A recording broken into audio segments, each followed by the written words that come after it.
అబీగయీలు అను తన ఇద్దరు భార్యలను వెంటబెట్టుకుని దావీదు అక్కడికి పోయెను. మరియు దావీదు తన యొద్దనున్న వారినందరినీ వారి వారి ఇంటి వారిని తోడుకొని వచ్చెను. వీరు హెబ్రోను గ్రామములలో కాపురముండిరి. అంతటా యూదా వారు అక్కడికి వచ్చి యూదా వారి మీద రాజుగా దావీదునకు పట్టాభిషేకం చేసిరి. దేవుడు మనతో మాట్లాడడం కాక దేవుని స్తోత్రం. ఈ కూడిలో దేవుని వాక్యం వింటున్న ప్రభునామంలో మీ అందరికీ కూడా వందనాలు. Praise the Lord. దావీదు పట్టాభిషేకం నొందుట అని రాయబడింది అక్కడ. ఇది ఒక్కసారి కాదండి. దావీదుకి మొదటి సమూయేలు ద్వారా రాజుగా అభిషేకించాడు దేవుడు. ఇక్కడ ఈ అధ్యాయంలో యోధావారు వచ్చి యోధావారి మీద రాజుగా దావీదులకు పట్టాభిషేకము చేసిరి అని రాయబడుతుంది. మరి అలాగే పదార్థంలో ఒక దగ్గర అక్కడ కూడా ఏం రాయబడుతుంది? నిన్నప్పుడు చదివాం. ఇశ్రాయేలీలందరూ వచ్చి దావీదులకు పట్టాభిషేకం చేశారు అని రాయబడుతుంది. ఇన్నిసార్లు రాజుగా అభిషేకించబట్టం ఏంటి? ఒకసారేమో దేవుడు అభిషేకించాడు సమూయేలు ప్రవర్తన పంపించి, రెండోసారి యూదులు వచ్చి మా మీద రాజుగా ఉండండి అని అభిషేకించి, ఆ తర్వాత వచ్చినారు. అంటే నాకు తెలిసి మొన్న చదువుతుగా తీసుకున్నారా 10వ అధ్యాయమో 11వ అధ్యాయంలో కనిపిస్తుంది. ఇశ్రాయేలీలందరూ వచ్చి రాజుగా ఉండాలని దావీదుని అభిషేకిస్తారు. మీరు అక్కడ బాగా చదివితే కనిపిస్తుంది.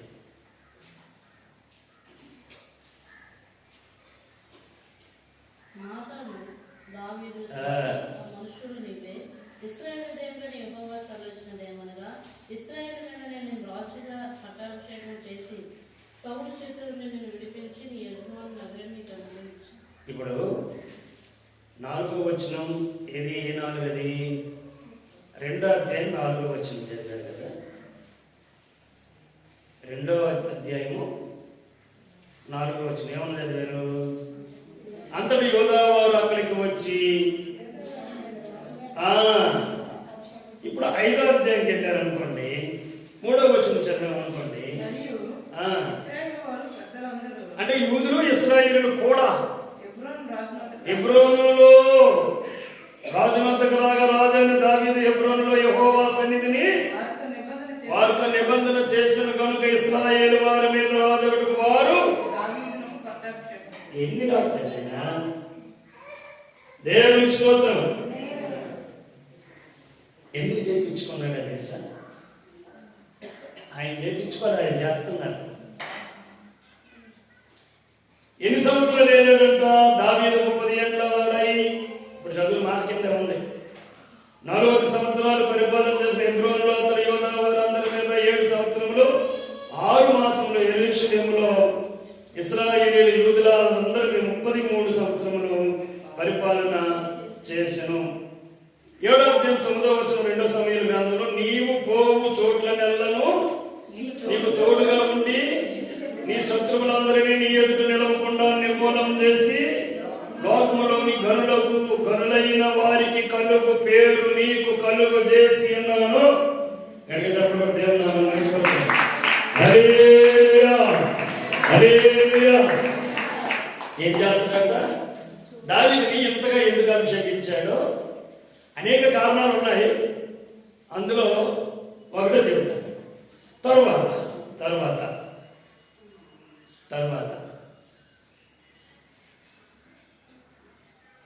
2వ సమూయేలు గ్రంథంలోనే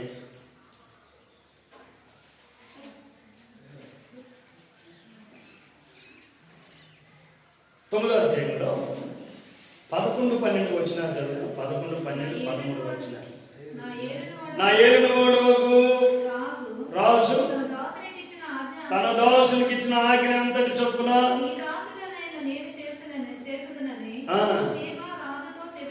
కాగా మెఫీబోషెతు రాజకుమారులలో వాస్తవానికి మెఫీబోషెతు రాజకుమారుల్లో ఒకడు కాదు. దేవునికి స్తోత్రం. నీకు వందనాలు. శత్రువు కొడుకో, శత్రువు యొక్క కొడుకో. దావీదుకుండే శత్రువులలో ప్రధాన శత్రువు, ప్రథమ శత్రువు అయినటువంటి సౌలు యొక్క మనోడి మెఫీబోషెతు. కానీ ఇక్కడ మనం చదువుకున్న మాటల్లో మెఫీబోషెతు రాజకుమారులలో ఒకడైనట్టుగా రాజు బొల్ల యొద్దనే, అలాగే దీంట్లో కాదు. రాజు మతం తింటే మెఫీబోషెతుకి మాత్రమే, రాజు చికెన్ బిర్యానీ తింటే, రాజు జంతికలు తింటే ఎలా జంతికలే, చెకోడీలు తింటే ఎందుకు రాజు కుమారుడైనట్టుగా. రాజు ఏం తింటే అదే, దావీదు ఏం తింటే అదే పెడుతున్నాడు. 12వ వచనంలో మెఫీబోషెతునకు ఒక చిన్న కుమారుడు ఉండెను. వాడి పేరు మీక. మరియు సేబా ఇంటిలో కాపురమున్న వారందరూ, సేబా అనే వారి ఇంట్లో కాపురం ఉన్న వాళ్ళందరూ మెఫీబోషెతుకు దాసులుగా ఉండి. 13వ వచనం, యెరూషలేములో మెఫీబోషెతు కాపురం నుండి రాజు బల్ల యొద్ద అది చెప్పాడు. అంతవరకు బాగుంది కదా. ఇక్కడ ఇద్దరు మనుషుల కొరకు మనం జ్ఞాపకం చేసుకున్నాం. దావీదుకి ఎన్నిసార్లు పట్టాభిషేకం? ముందు మనకి వెళ్దాం. ఎన్నిసార్లు పట్టాభిషేకం? మొదట ఎవరు చేశారు? దేవుడు.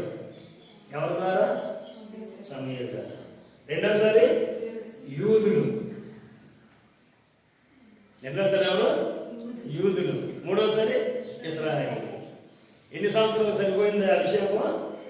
70 సంవత్సరాలు. ఎక్కడికి వెళ్ళా ఆశీర్వదించబడుతుంది. కారణం ఏంటి? దానికి వెళ్దాం.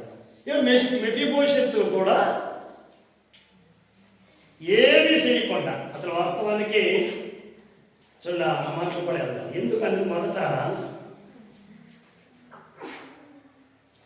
సమూయేలు గ్రంథం మొదటి గ్రంథంలో మొదటి అధ్యాయం మొదటి సమూయేలు 24:14 చదువుకుందాం. అందరూ తీయండి. మొదటి సమూయేలు గ్రంథం 24 అధ్యాయం. ఇశ్రాయేలీయుల రాజు ఎవరిని పట్టుకొని బయలుదేరి వచ్చుచున్నాడు? యాపాటి వాడిని తొలగుచున్నాడు. సచ్చిన కుక్కని కదా, మిన్నెలు నల్లిని కదా. చాలు. ఈ మాట ఎక్కడ వాడబడింది అంటే, రాజ్య పరిపాలనను విడిచిపెట్టి, వినండి, రాజ్య పరిపాలనను విడిచిపెట్టి దావీదును చంపడమే ఒక లక్ష్యంగా, ఇంకా రెండో పెద్ద పని పెట్టుకోకుండా గడ్డి దెబ్బలకు వెళ్ళిపోయిందని గడ్డి తగలెక్కించినట్టు ఇక అదే పని. విస్తారమైన రాజ్యం ఉన్నాయి, శత్రువులు చుట్టుప్రక్కల ముట్టడ వేసుకున్నా శత్రు భయం లేదు, కానీ దావీదు మీద భయపడుతున్నాడు. దేవునికి స్తోత్రం. ఇప్పుడు ఈ రోజుల్లో సువార్త అంటే ప్రజలకు ఎందుకు భయపడుతున్నారు? సువార్త చేసిన కొట్టడానికి గల కారణం ఏంటంటే, అది వినబడితే ఖచ్చితంగా ఆ సువార్త మనిషిని మార్చేస్తుంది. అదే భయం. మనుషులు కొట్టడానికి కారణం ఏంటంటే, ఇంకా అంతకు మించినటువంటి సువార్త ఇతిహాసాల్లో కానీ, చతుర్వేదాల్లో కానీ, సాహిత్యాల్లో కానీ, ఏ పురాణాల్లో కానీ అంత క్లారిటీగా పరలోకం నుంచి లేదు. ఇప్పుడు ఇక్కడ దావీదే ఎందుకు టార్గెట్ చేయబడ్డాడంటే, దావీదు చనిపోతే కొడుకు రాజు అవుతాడు, లేకపోతే దావీదే రాజు అవుతాడు. కానీ ఎందుకు చదువు చచ్చిపోయినా దావీదు తరుగుతున్న ప్రక్రియలో ఒక దగ్గర దావీదుకే దొరికాడు సౌలు రాజు. అప్పుడు ఆ దావీదు అంటే ఎవరు కూడా అతను సంటి ప్రయత్నం చేయొద్దని అతని యొక్క వస్త్రాన్ని కట్ చేసి చూపిస్తాడు. రాజా,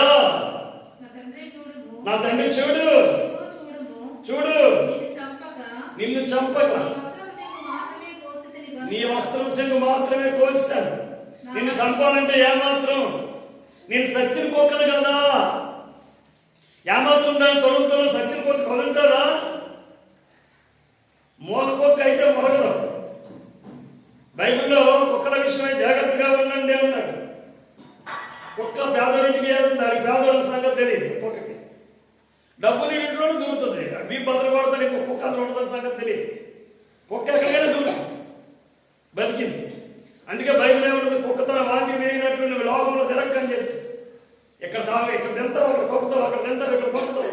ఈ తాగడం కాకడం ఇది కుక్క బుద్ధి. కానీ ఇక్కడ దావీదు ఏమంటాడు తెలుసు, చదువుతారు, అయ్యా ఎలాంటి తరుగుతున్నారు, చచ్చిన కుక్కను తరుగుతున్నారు కదా. ఈ మాట దేవుడు ఆలకించి సౌలుకి అది పెద్ద మేఘ అనిపించదు. అభిషేకించేవాడిని నేను ముట్టను, నేను చంపను, వాడిని శత్రువైన సంపాలా, నేనైతే అభిషేకించేవాడికి శత్రువును కాను. శత్రువైన సంపద వాడితోడైనా మరణం అయిపోవాలే కానీ నేనైతే చంపను. Praise the lord. ఈ దావీదు టార్గెట్ మీద ఎవరు చూశారంటే దేవుడు చూశాడు. నలినట్టు నడిపెత్తవా? ఇప్పుడు లేవులేండి, నొలక మంచాలు లేవు కాబట్టి నలులు లేవు. నొలక మంచం సేకనాథం నొలక మంచం చేస్తే నలుగు తయారు చేస్తే నలుల వాసన ఎక్కడ నీళ్ళు వస్తాయి తెలుసా మీకు? నలులో మిన్నెల్లి అని పిలుస్తారు బైబిల్లో. చచ్చిన కుక్కని కదా అని అన్నాడు. అంటే నాకు ఏం లేదు, నిర్జీవం, నన్ను చంపుతుంది. చచ్చిన కుక్కని సంగతి ఏముంది? ముక్కు మూసుకొని కాలుకు తాడు కట్టేసేసి తీసుకెళ్ళి ఊరావతల పారేస్తారే బతుకున్నాను. నన్ను చంపడానికి నువ్వు ఏమైనా తయారవుతున్నావు? ఈ మాట దావీదుని ముమ్మారు అభిషేకించడానికి కారణాల్లో ఒకటి అయ్యింది. దేవునికి స్తోత్రం. నీ ఎదుట ఉన్నటువంటి పెద్దల ఎదుటను, నీ ముందున్న పెద్దల ఎదుటను, నీ పైన దేవుని ఎదుటను నువ్వు తగ్గించుకునే మాట, నువ్వు తగ్గించుకునే భాష నిన్నెన్నిసార్లైనా పైకి లేపుతాడు. దేవునికి స్తోత్రం.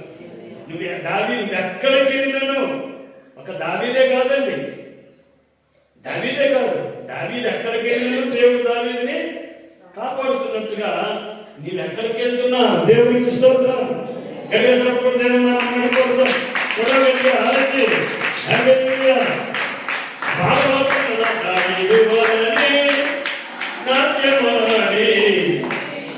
మరి మనిషి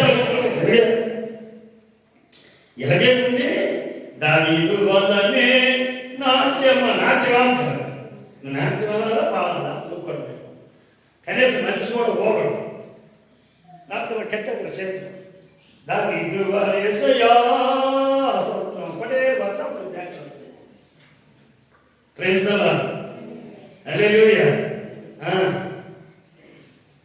దావీదుని దేవుడు ఒకసారి, యూదులు ఒకసారి, ఇశ్రాయేలు అందరూ కలిసి అభిషేకించి 70 సంవత్సరాలు ఒక బలమైన రాజ్య వ్యవస్థని నెలకొల్పబడ్డానికి గల కారణం ఆయన అంటాడు, నేను కుక్కను కదా. ఏ కుక్క? సచిన కుక్క. సరే, రాజ్యానికి వచ్చేసిన తర్వాత విషయాన్ని గుర్తుకొస్తుంది. యోనాతానుతో ప్రమాణం చేసుకుంటాడు. యోనాతాను అంటాడు, ఖచ్చితంగా నిశ్చయముగా నీవు ఇశ్రాయేలు దేశానికి రాజు అవుతావు దావీదా. నువ్వు రాజు అయినప్పుడు నా పిల్లలకు జ్ఞాపకం చేసుకో. నేను బ్రతుకుంటాను నాకు తెలియదు, నా నాన్నతో పాటు వస్తానేమో, కానీ మా పిల్లలు జ్ఞాపకం చేసుకొని ఇద్దరు ప్రమాణకాలు చేసుకుంటారు. ఆ విషయం దావీదుకి గుర్తుకొచ్చింది. అప్పుడు ఒక ప్రశ్న వేస్తాడు, అరే బాబు, యోనాతానును బట్టి ఉపకారం చేయడానికి సౌలు కుటుంబంలో ఎవడైనా ఉన్నాడా అని అన్నప్పుడు పలాని కూడా పలాని దగ్గర ఉన్నారు సార్ అని కేకేసినట్టు ఒక ఆయన. చదవండి. సౌలు కుటుంబానికే సేవకుడిగా ఉన్న షిబా అనేటటువంటి వాడు ఉన్నాడు.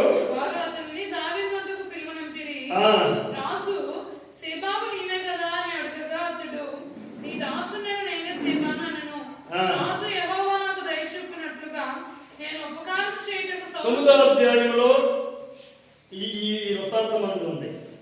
అయితే ఇప్పుడు ఎవరున్నారో ఒక ఆయన ఉన్నాడంటే యోనాతానుకు కుంటికాలు కలిగిన ఒకడు ఉన్నాడు కుమారుడు. అతడు ఎక్కడ ఉన్నాడని రాజు అడగగా ఈ దావీదు గారు అడిగారా ఎక్కడున్నారో బాబువాడు అని అడిగితే చిత్తగించుము అతడు రోదబారులో అమీయేలు కుమారుడగు మాకీరు ఎందున్నాడని రాస్తానను. 6వ వచనం నుండి చదవండి. సౌలు కుమారుడైన యోనాతానుకు పుట్టిన మెఫీబోషెతు ప్రయాణ స్నేహితుని యొక్క కుమారుడే మెఫీబోషెతు. అయితే దావీదు నందుకు వచ్చి సాగిలపడి నమస్కారం గడగడగడగా దాడిపోతాడు. ఎందుకంటే సరపడానికి పిలిచాడు అనుకుంటున్నాడు. యోనాతాను కూడా దావీదుని చంపే ప్రయత్నంలో తిరిగాడు కదా అని ప్రజలు అనుకుంటున్న తరుణంలో దావీదునకును యోనాతానుకి ఉన్నటువంటి స్నేహభావాలు ఎవరికీ తెలియదు, వాళ్ళిద్దరికే. ఎందుకంటే దావీదు బాగా స్నేహం చేస్తున్నాడనే నానా బూతులు తిట్టాడు తండ్రి కొడుకునని కూడా చూడకుండా యోనాతాన్ని. సౌలు దరిద్ర కొడుకు తినగా అలాగే నోటికి అలాగో అలా తిట్టాడు కాబట్టి అందరికీ తెలియదు సంగతి. అయితే మెఫీబోషెతు అని పిలిచాడండి. అతను లోపలికి వచ్చేసరికి అతడు చిత్తము నీ దాసుడునైన నేనున్నాను అన్నాడంట. ఏమవుతున్నాడు ఈయన? ఎలా ఉన్నాడు ఈ పరిస్థితి? గజగజలాడిపోతున్నాడు. నువ్వు భయపడవద్దు, నీ తండ్రి అయిన యోనాతాను నిమిత్తము నిజముగా ఏం చెప్తున్నాడండి?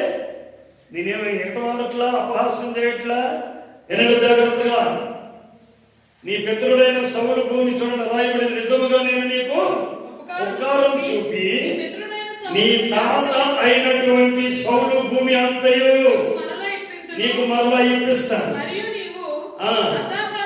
సదాకాలము నా బల యొద్దనే భోజనము చేయదు. అతడు నమస్కరించి ఎవరట? సచ్చిన కుక్క వంటి వాడు. ఈ మాట ఎవరు వాడుంటారు? ఈ వాడేనండి మెఫీబోషెతు ఆ మాట వాడాడు. ముందు ఎవరు వాడారు? దావీదు వాడాడు. దావీదు అన్నట్టు మెఫీబోషెతుకు తెలుసా? అప్పుడు పుట్టేలేదు. మెఫీబోషెతు అప్పుడు పుట్టేలేదు. అర్థమైందా? కానీ ఈ మాట ఆయన వాడాడని మీకు తెలియదు. కానీ ఇప్పుడు ఈ మాట వాడగానే దావీదుకి ఎక్కడ ఉంటుంది? హలో అన్నారు ఎక్కడ? పక్కన తగులుతుంది. ఈ పదం ఒక బీభత్సమైన పరిస్థితుల్లో దేవుడు సౌలు అందరూ కలిపిన పరిస్థితున్న ఈ సమయంలో నేను వాడిన మాట ఏమన్నానండి? అతడు ఎందుకు వచ్చి అతడు నమస్కరించి సచ్చిన కుక్క వంటి వాడునైనా నా ఎడల నీవు దయచూపుటకు నీ దోషులకు నేను ఎంతటి వాడను. ఈ పదం దావీదుతో పాటు భోజనం చేయడానికి కారణమయ్యింది. ఆ పదం ముమ్మారు అభిషేకించబడి 70 సంవత్సరాల పరిపాలన చేయడానికి కారణమైంది. తగ్గింపులో నీకు అలాంటి మాటలు ఉపయోగిస్తున్నట్టు తగ్గింపు జీవితం కొరకు దేవుని ఎదుట నీ రక్తంలో కలగకుండా నాకు ఇవ్వా దాచిపెట్టి కలగకూడదు. దేవుడు మన ప్రార్థన దేవుడితో గసినట్టుగా మిక్కిలి బ్రతిమాలు కొనేను అనే పదం 3 సార్లు కనబడుతుంది బైబిల్లో. నువ్వు ఎట్లా ప్రార్థన చేస్తావంటే ఏదో దేవుడు దాచిపెట్టినట్టు ఇవ్వకపోతే కనబడితే ఎక్కడ చేసిన తర్వాత నీకు అన్నిటి ప్రార్థన చేస్తాడు. ఎందుకు ఇవ్వడా? యేసు ప్రభు ప్రార్థన చేసినప్పుడు ఎబ్రీ పత్రికలు ఎవరైనా 4:12 వచ్చినా ఏమని చేస్తారు ప్రార్థన? చూడండి, దాని మన భాషలో ప్రార్థనలో మార్పు రావాలి. కైమాట ప్రార్థన చేయకూడదు, గొప్పకున్నట్టు ఇన్నోళ్ళకి. ఆయన అంగీకరించబడే విధానం రాయబడుతుంది. ఆయన శరీరధారి అయిన దినములలోను ఎన్నో వచనం 5:7. ఎబ్రీ పత్రిక 5:7 వచనం. భక్తులు చూస్తున్నారా? నీ ప్రార్థన తీరి, యేసు ప్రభు ప్రార్థన తీరి ఎలా ఉందో చూడండి. శరీరధారి అయిన దినములలో ఎలాగమ్మా? మహా కేకలు కాదు, మహా గొడ్డు కాదు, మహా గొడవ కాదు, మహారోదనముతోను కన్నీళ్లతోను తనకు మరణము నుండి, ఏ మరణము?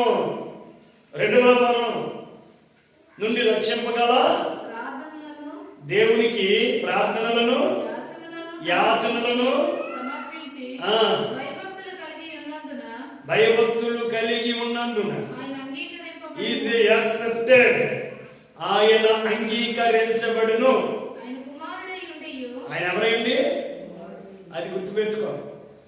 నీ తగ్గింపు ఎట్లుందో దేవుడి దగ్గర. నా దగ్గర జగన్ పర్వాలేదు, తప్పలేదు. సేవకుడి దగ్గర కదా నీ భయం ఉంటే ఉండొచ్చు, నాకు తెలియదు. కానీ దేవుడి దగ్గర గొప్పడు. ప్రేస్ కదా, దేవుడి దగ్గర సేవకుడి దగ్గర నీ ఉబేడెంటి, నీ ఇదైతే నీ ఉన్నత స్థానానికి వెళ్ళాలన్నా, రాజభోజనం చెయ్యాలన్నా, అంతవరకు శేమ ఇంట్లో ఏం తిన్నాడని గడ్డి ఏం తింటాడు? ఆడికే లేదు, తప్పనిసరి పరిస్థితులు ఉన్నాడు. కానీ మెఫీబోషెతు ఇంటి వారు పిల్లలు తమకు కలిగింది అంతటి మీద మెఫీబోషెతు ఏమయ్యాడంటే యజమానుడై ఉన్నాడు. వాళ్ళందరూ కూడా సౌలు భూమికి చెప్పాడు, రై ఆ శివ సౌలు భూమిని సేద్యం చేసి ఈ మెఫీబోషెతుతో వాళ్ళు ఎవరైతే ఉన్నారో వాళ్ళందరికీ భోజన ఏర్పాట్లు నువ్వు ఎక్కడే చేయని చెప్పి మీ ఇంటికి తీసుకెళ్ళిపోవడం. ఈ మధ్య చెన్నైలో బాగా డబ్బున్న వాళ్ళు భార్య చచ్చిపోయింది, న్యూస్లో కూడా వచ్చింది నిన్న మొన్నటి వరకు.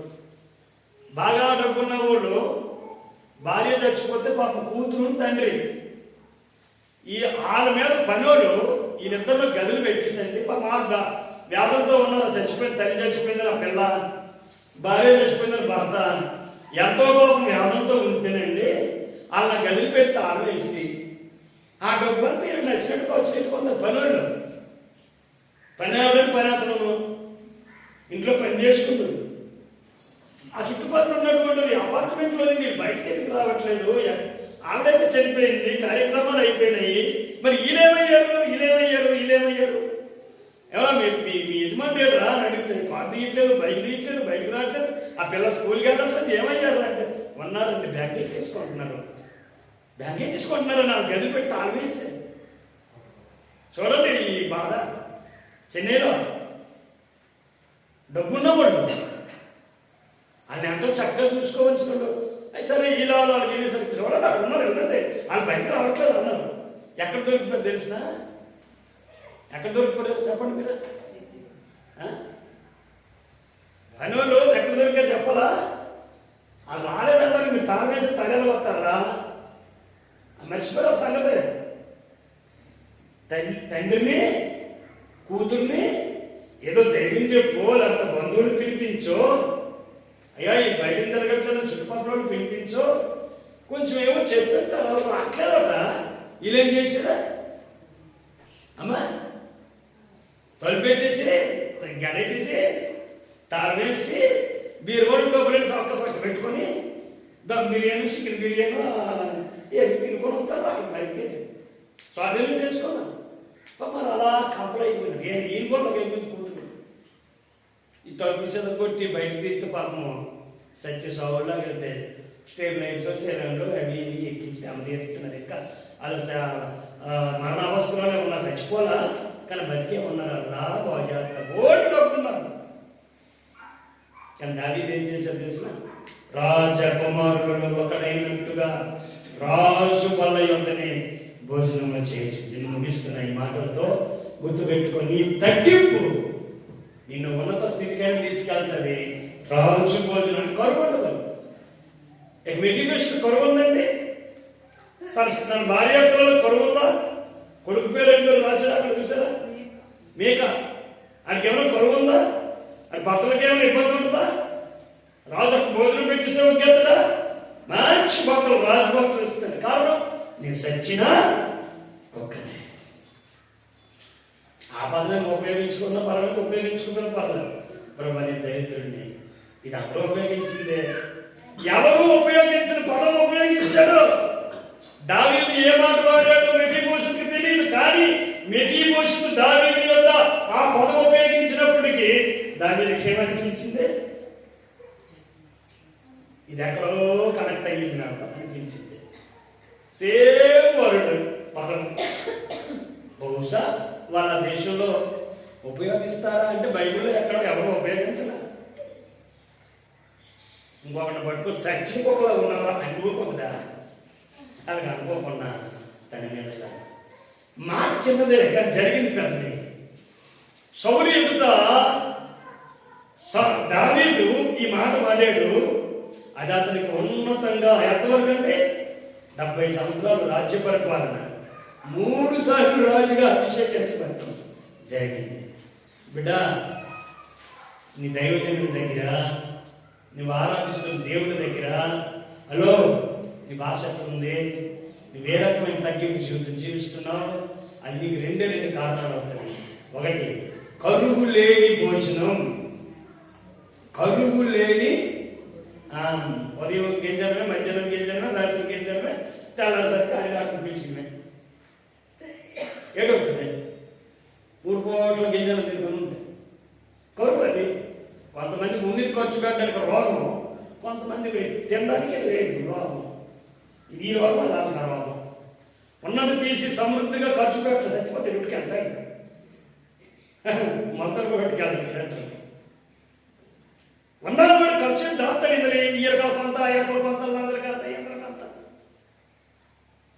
మొత్తం మీకు ఎంత వస్తారు. వ్యాపారం వచ్చినట్టు సుమంట చక్కటి ఆరోగ్యంగా ఉండు, మంచి ఆహారం తిను, మంచి వస్త్రాలు లేనోడు సిరిపోయిన బట్టలు సెట్లు ప్యాంట్లు వేసుకొని తిరిగితే, అంటే ఫ్యాషన్ అయితే చెప్పలేము, కొంచెం సిప్పియండి, కానీ ఆల్రెడీ సిరిపోయిన బట్టలు కట్ట వేసుకొని సిగ్గులు కనపడితే నీ పేరిట దేవుని నామంలో ఒక జాతీయ బట్టలు కొత్తవి, లేదా ఏదైనా పాతమైనా సరే ఉతికేసి ఇస్త్రీ పెట్టి అమ్మ తప్ప అయిపోయింది మరి అనుకోకుండా ఒక కొత్తదే పాత కనిపించు. ఎవరు చూస్తున్నారు? ఒకటే ఇద్దరికిద్దరు తెలుస్తుంది. ఒకటి వేసుకున్న వాడికి, 2 ఇప్పించింది దేవుడికి. దేవునికి స్తోత్రం. ఇవే చేయకుండా ఈ పుస్తకం కింద డబ్బాలను ఇందులోను అందులోను 500 నోట్లో పెట్టే ఏటో చెప్పబెట్టుకొని వెళ్ళిపోతాయి. దేవునికి స్తోత్రం. నువ్వు అనుకుంటున్నావు నువ్వే దాచావు అక్కడ, నీకంటే తెలిసిన వాళ్ళు అందరూ అక్కడ ఆ డబ్బులు ఉన్నాయని ఏమనుకుంటాను. కానీ దావీదు ఆ పని చేయలేదు. ఆయన పిలిచాడు, దాని ప్రకారం అక్కడ కూర్చోబెట్టాడు. ఒకటి, దావీదు పై స్థానానికి వెళ్ళాడు. కింద స్థానంలో ఉన్న మెఫీబోషెతుని పైకి తన బల్ల దగ్గరికి తీసుకొని వచ్చాడు. కారణం అంటే మాట సచిన్ పక్కన ఏమాత్రం వాడు తరుగుతున్నావు, ఇల్లండిని కదా సచిన పక్కన కదా తరుగుతున్నావు అని దావీదని మాటే. దావీదు దగ్గరికి సౌలు మనవుడు వచ్చి, శత్రువు యొక్క మనవుడు వచ్చి సచిన పక్కన కదా నాదంటూ నీరంటే ఏమంటాను అనేటప్పుడు నిజమేంటో మనిద్దరు ఎవరన్నా చెప్పండి. దావీదు మెప్పిపోయి ఎవరన్నా సచిన పక్కన. దేవునికి స్తోత్రం. ప్రియమైన సచిన పక్కల దేవుడు మిమ్మల్ని లేపుగా మీకు అంత కోపం మాత్రమే రాదా? కళ్ళు నిద్రలో రెప్పలు పడి కళ్ళు దాటుతున్నాయి. అయ్యగారు 3 చచ్చిపోకండి నచ్చనిగా రావాలా దావీదు అలాగ అనుకోండు. మెఫీబోషెతు అలాగ ఉన్నాడు అన్నారు బయటికి పబ్లిక్ క్యాబినెట్ అయ్యాను సచిన పక్కనే. అతను కూడా అలాగ అన్నాడు. అందుకే ఇద్దరు ఒక బాల దగ్గరికి వచ్చాడు. దేవుడు ఇద్దరిని ఒక భోజనం బాల దగ్గరే సెటప్ చేశాడు. అదే దేవుని కృప. కాబట్టి నీవే రకమైన తగ్గింపు జీవితం జీవిస్తావో, కానీ ఆ తగ్గింపు జీవితం నిన్ను ఉన్నత స్థితికి నడిపించాలి. సింపుల్ బోట్లు సాయం తిండి వీటిలో నుండి నీవు సమృద్ధిగా తింటూ ఇంకొకరికి సమృద్ధిగా పెట్టేటటువంటి స్థితిలోనికి దేవుడు నిన్ను నీ కుటుంబాన్ని నడిపించును గాక. ప్రార్థన చేసుకుంటారు రాజండి, ప్రార్థన చేసుకుంటారు రాజండి. పరిశుద్ధాత్మ ఇద్దరు సౌలు మనోడైనటువంటి లేదా యోనాతాను కుమారుడైన మెఫీబోషెతు అలాగే దావీదు వారి ధ్యానస్థితులలో వారు ఉపయోగించుకునే మాటలు వారిని ఉన్నత స్థితి ఒకే బల్ల యొక్క భోజనం చేసేదిగా నడిపించాయి. ప్రార్థన చేసుకుందాం. స్తోత్రమయ్యా అడుగుదామా? ప్రార్థన చేసుకున్నాం. చుట్టుకుంటే అడుగుదాం. దేవుని అడుగుదాం. ప్రభా, దావీదు యొక్క తగ్గింపు జీవితం దావీదుని ఉన్నత స్థితిలోనికి తీసుకెళ్ళింది. మెఫీబోషెత్